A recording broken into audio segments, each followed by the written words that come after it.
Hello everyone tele ERP9 আজি আমি tele ERP9 কেনেকৈ প্ৰবলেমবিলাক সলভ কৰে এক নম্বৰ প্ৰবলেমটো আমি ইয়াতে শিকিম ইয়াতে মই ওৱৰ্ডত টেলি ERP9 প্ৰবলেমখিনি দি দিছো তো প্ৰবলেমখিনি তোমালোকে চাব পাৰিবা এক নম্বৰত আছে যে পাৰচেজ গুড ফৰ ৰেস কেছ মানে 10000 টকা কেছ পাৰচেজ কৰিছে আৰু সেই বস্তুখিনিকে বিক্ৰী কৰিছে 9000 টকা বস্তু বিক্ৰী কৰিলে পাৰচেজ গুড ফ্ৰম ৰাম মানে ৰামৰ পৰা বস্তু কিনিছে অন ক্ৰেডিট মানে ধাৰত কিনিছে বা বাকিত কিনিছে 10000 টকা আৰু 4 নম্বৰ পইণ্টটো দিছে যে সেল গুড ফৰ ৰেস 10000 আৰু 10000 रुपीसৰ এটো এটা বিক্ৰী কৰিছে পইচা আৰু পেড ৰাম ৰেস 5000 অন কেছ ৰামৰ পৰা যে এটো 10000 টকা মাল লোৱা হৈছিল তাক 5000 টকা কেছ পইচা দিয়া হৈছে কেছ ৰিসিভ ফ্ৰম হৰি 9000 হৰিৰ পৰা 9000 रुपीस ৰিসিভ হৈছে কাৰণ হৰিক বাকিকে দিয়া হৈছিল আৰু আমি ইয়াতে ভাগ কৰি সেল নাম্বাৰ দি পেলাই আমি এটা মেইন গ্ৰুপ বনাইছো আৰু এটা লিষ্ট বনাইছো আৰু ভাউচাৰখিনি আমি বনাইছো ইয়াতে মেইন গ্ৰুপস বুলি যে আছে এইখিনি হৈ গল গ্ৰুপস অফ লেজাৰ আমি ইয়াতে লেজাৰৰ গ্ৰুপ কিছুমান বনাম যেনে ধৰক পাৰচেজ গুড কেছ এটো লেজাৰত আহিব পাৰচেজ একাউণ্টৰ আন্ডাৰত সেল গুড টু সেল একাউণ্টৰ আন্ডাৰত আহিব পাৰচেজ গুড ফ্ৰম ৰাম ৰামৰ পৰা পাৰচেজ কৰা হৈছে পাৰচেজ একাউণ্টৰ আন্ডাৰতে আহিব আমি ইয়াত অন্য এটা লেজাৰ বনাম ৰাম বুলি যোনটোক সানডে ক্ৰেডিটৰ বুলি কোৱা হয় একচুয়ালি সানডে ক্ৰেডিটৰ মানে হৈছে আমি যাৰ পৰা বস্তুটো ধাৰলৈ আনো আৰু ইয়াতে সেল গুডছ টু হৰিক আমি বিক্ৰী কৰিছো গতিকে সেল একাউণ্ট হ'ব আৰু হৰিটো হৈছে সানডে ডেপ্টৰ মানে সানডে ডেপ্টৰ মানে হৈছে যে আমি কিবা এটা বস্তু কাৰোবাক যদি বাকি দিও বা তেও আমি ক্ৰেডিট কৰি প্লাই দিও তেতিয়া হেতু ডেপ্টৰত থাকিব মানে ধাৰত দিয়াটো বুজায় আৰু পেড ৰাম ফৰ কেছ মানে হৈছে যে এটো ডাইৰেক্ট এক্সপেন্সিভ মানে আমাৰ খৰচা হৈছে পেমেন্টত get receive from Hari cash হৰিৰ পৰা ৰিসিভ হৈছে এটো ডাইৰেক্ট ইনকাম গতিকে ভাউচাৰখিনি ইয়াত এন্ট্ৰি কৰা হৈছে এতিয়া তোমালোকে চাবা মই প্ৰথম কি কৰিম টেলি ERP9 ত গৈ একাউণ্টটো ওপেন কৰি দেখাইছো তোমালোকক ভাউচাৰখিনি মই আগত দিয়ে থৈছো ভাউচাৰটো তোমালোকে ৰিপিট কৰি চালে বস্তুখিনি বুজি পাবা আগৰ ভিডিওটো মই দেখুৱাইছো টেলি ERP9 ত কেনেকৈ গৈ একাউণ্ট ওপেনিং কৰে ইয়াতে গৈ ওৱৰ্ক ইন এডুকেশনাল মোডত গৈ পেলাই আমি একাউণ্টটো ক্ৰিয়েট কৰি ললো একাউণ্টটো ক্ৰিয়েট কৰিবলৈ সিম্পল প্ৰসেস একাউণ্টত এটা নাম দিব লাগিব আৰু ইয়াতে এড্ৰেছখিনি দি পেলাই কামখিনি কৰিলে হ'ল মই ইয়াতে লাৰ্ন মোৰ উইথ NBC বুলি এটা নাম দিছো আৰু ইয়াতে আমি ইন্ডিয়া সিলেক্ট কৰিলো আৰু ফোন নাম্বাৰ যদি প্ৰয়োজন হৈছে ইয়াত দি দিছো ষ্টেট আসাম সিলেক্ট কৰিলো এইখিনি যিখিনি প্ৰয়োজন আছে এইখিনি আমি দি দিছো ইয়াতে এইখিনি তোমালোকে শিকাৰ কাৰণেহে কৰা হৈছে গতিকে ম্যাক্সিমাম বস্তু আমি স্কিপ কৰি গৈছো তো এই একাউণ্টটো সাবমিট কৰাৰ পিছতে আমি গৈ পেলাই লেজাৰ কেনেকৈ বনাই আমি হেতু শিকিম আৰু ইয়াতে লেজাৰ বনাই পেলাই এই প্ৰথম যোনটো প্ৰবলেম দিছে এই প্ৰবলেমটো সলভ কৰিম ইয়াতে চোৱা আমি লেজাৰ ক্ৰিয়েট কৰিলো ইয়াতে মাস্টাৰ অফ টেলিত গৈ প্লে গেটৱে অফ টেলি মাস্টাৰত গৈ আমি লেজাৰ বনালো লেজাৰ বনাবলৈ হলে আমি সিঙ্গল লেজাৰ বনাম আমি প্ৰথম যে চাৰ্টখন পাইছিলো তাৰ মতে আমি লেজাৰখিনি বনাম প্ৰথমতে বনাম আমি পাৰচেজ মানে হৈছে কিবা এটা বস্তু আমি কাৰোবাৰ পৰা কিনি আনিলো পাৰচেজ গুড কেছ মানে কেছ পইচা দি আমি বস্তু কিনিছো গতিকে ইয়াৰ লেজাৰ আন্ডাৰ হ'ব পাৰচেজ একাউণ্ট মনত ৰাখিবা পাৰচেজ কৰিলে সদায় পাৰচেজ লেজাৰৰ আন্ডাৰত আহে হেতু এক নম্বৰ আমাৰ এটা লেজাৰ বনি গল আমি দুই নম্বৰ লেজাৰটো বনাইছো সেল গুডছ আমি মানে বস্তুটো বিক্ৰী কৰিছো আমি কেছ পইচাত আমি বস্তুটো বিক্ৰী কৰিছো গতিকে সেল কৰিছো গতিকে এটো আন্ডাৰত আহিব সেল লেজাৰ মনত ৰাখিবা আন্ডাৰটো সদায় সেল কৰিলে সেল লেজাৰৰ আন্ডাৰত আহিব ইয়াৰ পিছতে আহিলে পাৰচেজ গুড ফ্ৰম ৰাম আমি ৰামৰ পৰা কিবা এটা বস্তু পাৰচেজ কৰিছো ৰামটো হ'ল সানডে ক্ৰেডিটৰ আমি ৰামৰ পৰা ধাৰত আনিলো এইটো আন্ডাৰটো পাৰচেজ একাউণ্টতে পৰিব কাৰণ আমি এটো কি কৈছো পাৰচেজ কৰিছো গতিকে পাৰচেজ গুডছ ফ্ৰম ৰামৰ পৰা বস্তু আনিছো পাৰচেজ একাউণ্টতে পৰিলে আৰু ইয়াৰ পিছতে আমি অন্য এটা লেজাৰ বনাম ৰাম বুলি ৰামটো আমাৰ এজন কাস্টমাৰ নাম ৰামৰ হলনি বেলেগো হ'ব পাৰে এজন আমাৰ সাপ্লায়াৰ হয় গতিকে সানডে ক্ৰেডিটৰ হ'ব আমি ইয়াতে বিল বাই বিলটো আমি ইয়েস কৰিম মানে আমি বিলখিনি মেইনটেইন কৰিছো বাকিখিনি আমি স্কেপ কৰি গৈছো গতিকে ইয়ালৈকে আমাৰ ৰামলৈকে এটা লেজাৰ হ'ল। তাৰপিছতে চেল গুডছ টু হৰি বুলি এটা বনাম, এইটো চেল একাউণ্টৰ আণ্ডাৰত আহিব। আৰু এটা ছানডে ডেপ্টৰ বনাব লাগিব, সেইটো হ'ল হৰি। এতিয়া চেল গুডছ টু হৰিছ এইটো চেল একাউণ্টৰ আণ্ডাৰতে আহিছে, দেখিছানে? বিল বাই বিল য়েছ থাকিলে।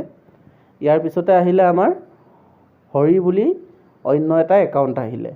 এই হৰিটো হ'ল ছানডে ডেপ্টৰ, মানে আমি হৰিক বস্তুটো আমি বাকীত দিব পাৰোঁ। ঠিক আছে, বিল বাই বিলটো আমাৰ য়েছ হ'ব, আৰু য়েছ হোৱাৰ পিছতে এইখিনি আমি ছাবমিট কৰি দিলোঁ। তাৰপিছতে আমি আৰু এটা লেজাৰ বনালোঁ, paid to Ram for cash. আমি ৰামক পইচা দিলোঁ, কেছ পইচা, তাৰ পৰা যে বস্তু আনিলোঁ তাক আমি পইচা দিছোঁ।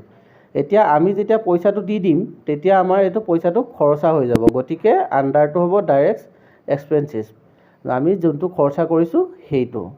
আৰু কেছ ৰিচিভ ফ্ৰম ৰাম, ৰামৰ পৰা আমি পইচা পাইছোঁ, ৰামক যেতিয়া আমি বাকী দিছিলোঁ সি পইচাখিনি আমাক যেতিয়া পেইড কৰিব তেতিয়া আমি পইচাটো ৰিচিভ কৰিব পাৰিম, এইটো আমাৰ ইনকমত আহিব, গতিকে এইটো ডাইৰেক্ট ইনকম হ'ব। ঠিক আছে, এইকেইটা মনত ৰাখিলেই হ'ল। আমি যেতিয়া কিবা এটা বস্তু আনো খৰচা হ'লে এক্সপেঞ্চেছ হ'ব, আৰু ইনকম হ'লে আমাৰ টকাটো আহিলে এইটো ডাইৰেক্ট ইনকম হ'ব। এতিয়া এল্টাৰত গৈ পেলাই ডিছপ্লেত গৈ পেলাই আমি ইয়াতে বস্তুখিনি দেখাই দিছোঁ। আমি কেইটা লেজাৰ বনালোঁ, কি কি লেজাৰ আছে ইয়াতে তোমালোকে চাই ল'বা।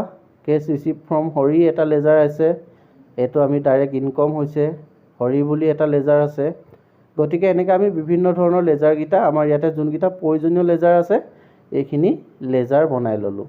এইটো লেজাৰ বনাবৰ কাৰণে চিম্পুল, গেটৱে অফ টেলিত গৈ ক্ৰিয়েট লেজাৰ কৰি ল'লেই হ'ল। আৰু আমাৰ সুবিধা অনুসৰি আমি লেজাৰবিলাক এডিট কৰি ল'বও পাৰোঁ। এইখিনিলৈকে আমি বনোৱা লিষ্ট অফ লেজাৰ ইয়াতে আহি গ'ল। লেজাৰখিনি অলৰেডি কমপ্লিট হৈছে, গতিকে আমি এতিয়া আমি যিখিনি বস্তু কিনিছিলোঁ সেইখিনি একাউণ্টিঙত যাম। দেখিছানে, এই চাৰ্টখন আমি উলিয়াই লৈছোঁ।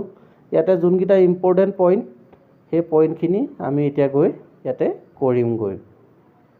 এতিয়া চোৱা, প্ৰথম আছিলে পে'মেণ্ট, মানে F5 মানে হ'ল পে'মেণ্ট ব্ৰাউজাৰ, গতিকে একাউণ্ট টাইপটো কেছেই হ'ব প্ৰথমটো।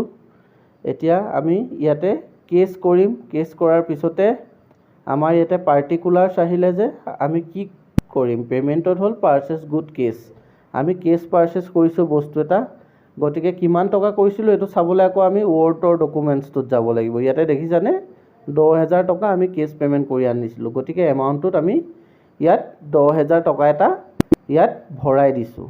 তো ইয়াৰ পিছতে আহিলে পে'মেণ্ট টু। এতিয়া 2 নম্বৰ পে'মেণ্টটো কি হ'ব, আমি 2 নম্বৰ পে'মেণ্টটো চাইছোঁ যে 2 নম্বৰ পে'মেণ্টটো আছে পেইড ৰাম ফৰ কেছ, ইয়াতে 7 নম্বৰটো। এতিয়া F5ত পৰিছে, এইটো পে'মেণ্ট কৰিবলগীয়া হ'ব, গতিকে প্ৰথমডোখৰ কেছেই থাকিব। তাৰপিছতে ইয়াতে আহিব paid to Ram for cash, ৰামক আমি কেছ পইচা দিছোঁ কিমান, এইখনত লিখাই আছে। আমি ৰামক 7 নম্বৰটো চাম, কেছ পইচা ৰামক দিলোঁ আমি কিমান, টোটেল 5,000 টকা আমি ৰামক দিছোঁ, গতিকে আমি ইয়াতে গৈ 5,000 টকাটো আমি ইয়াতে এণ্ট্ৰি কৰাম, বুজিছা। ইয়াতে আমি 5,000 টকাটো এণ্ট্ৰি কৰাই দিছোঁ, গতিকে ইয়াতে paid to Ram for cash ইয়াত 5,000 আমি এণ্ট্ৰি কৰালোঁ। এতিয়া আমি পে'মেণ্টত আমি দুটা এণ্ট্ৰি কৰালোঁ, যে আমি বস্তু কিনোতে যোনটো পে'মেণ্ট কৰিছিলোঁ এইটো এণ্ট্ৰি কৰালোঁ, আৰু ৰামক দিলোঁ যে 5,000 টকা সেইটো আমি এণ্ট্ৰি কৰিলোঁ। তাৰপিছতে আহিলে ৰিচিপ্টটো হ'ল F6, তোমালোকে কীবৰ্ডত গৈ F6 মাৰিলে ৰিচিপ্ট আহিব। গতিকে আমি কি ৰিচিভ কৰিলোঁ, যেতিয়া বস্তু বেচিছোঁ তেতিয়া আমি পইচাটো ৰিচিভ কৰিছোঁ, চেল গুড ফৰ কেছ 9,000 টকা বস্তু বিক্ৰী কৰিছোঁ। 2 নম্বৰটো চোৱা, সেইটো F6 দেখিছানে, 9,000 টকা ইয়াত আহিছে, গতিকে 9,000 টকাটো আমি ইয়াত ভৰাই দিছোঁ। এই 9,000 টকা আমি ভৰাই দিলোঁ, এইটো মানে আমি ৰিচিভ কৰিলোঁ, এইটো হৈ গ'ল, দেখিছানে। আৰু ৰিচিভ কিবা আছে নেকি আমি চাই ল'ম। হৰিয়ে আমাক পইচা দিছিলে, গতিকে আমি সেইটো ইয়াতে F6 যদি কোনোবা আছে এইটো ভৰাই লৈছোঁ, কেছেই থাকিব একাউণ্টটো, এইটো মনত ৰাখিবা। আৰু কেছ ৰিচিভ ফ্ৰম হৰি, আমি হৰিৰ পৰা টকা পাইছিলোঁ 5,000 টকা, গতিকে হৰিৰ পৰা পোৱা পইচাটো আমি ইয়াত ভৰালোঁ। এতিয়া দেখিলানে, দুটা আমি চেল পালোঁ আৰু দুটা হ'ল আমি পাৰ্চেছ পালোঁ, আৰু পাৰ্চেছ আৰু চেল গোটেইখিনি আমি ইয়াতে এণ্ট্ৰি কৰি ল'লোঁ। এইখিনি এণ্ট্ৰি কৰাৰ পিছতে আমাৰ এণ্ট্ৰি কৰিব লাগিব F8 আৰু F9। F8 মানে হৈছে তোমাৰ পাৰ্চেছ আৰু F9 মানে হৈছে চেল। প্ৰথমতে আমি F8 মাৰিছোঁ, গতিকে ইয়াতে কেছ আমি ৰামৰ পৰা বস্তু পাৰ্চেছ কৰিছিলোঁ, গতিকে পাৰ্চেছ গুড কেছ আৰু ৰাম হ'ব। আমি কিমান টকা বস্তু আনিছিলোঁ পাৰ্চেছ গুড ফ্ৰম ৰামৰ পৰা আমি যিটো পইচা আনিছিলোঁ পাৰ্চেছ কৰিছিলোঁ, ইয়াতে সেই পইচাটো আমি এমাউণ্টটো ইয়াত ইনক্লুড কৰি দিলোঁ। 10,000 টকা ৰামৰ পৰা আনিছিলোঁ, এটা হৈ গ'ল। আৰু আমাৰ 2 নম্বৰ পাৰ্চেছ কিবা আছে নেকি, আমি আৰু কাৰোবাৰ পৰা কিবা আনিছিলোঁ নেকি, এইটো চাই ল'ম। ইয়াতে আমি চাইছোঁ, চাৰ্টখন উলিয়াই লৈছোঁ, ইয়াতে পাৰ্চেছ আৰু আছে নেকি। F9 ইয়াত এটাও নাই, গতিকে আমি ৰামৰ পৰাই আনিছিলোঁ, গতিকে তাতে আমি F9টো আমি বহালোঁ। আৰু F8 মানে হৈছে তোমাৰ চেল আৰু F9 মানে হ'ল পাৰ্চেছ। এইকেইটা ভাউচাৰ মনত ৰাখিবা, F9 আৰু F8। F9 মানে হৈছে পাৰ্চেছ আৰু F8 মানে হ'ল চেল। গতিকে চেলটো আমি আকৌ উলিয়াই লৈছোঁ, কেছ ৰিচিভ। ইয়াতে আমি চেলটো উলিয়াই লোৱাৰ পিছত আমি চেল গুডছ টু হৰি, আমি হৰিক বস্তু বিক্ৰী কৰিছোঁ, গতিকে লেজাৰটো হৰিয়ে হ'ব। চেল গুডছ টু হৰি, আমি হৰিক 10,000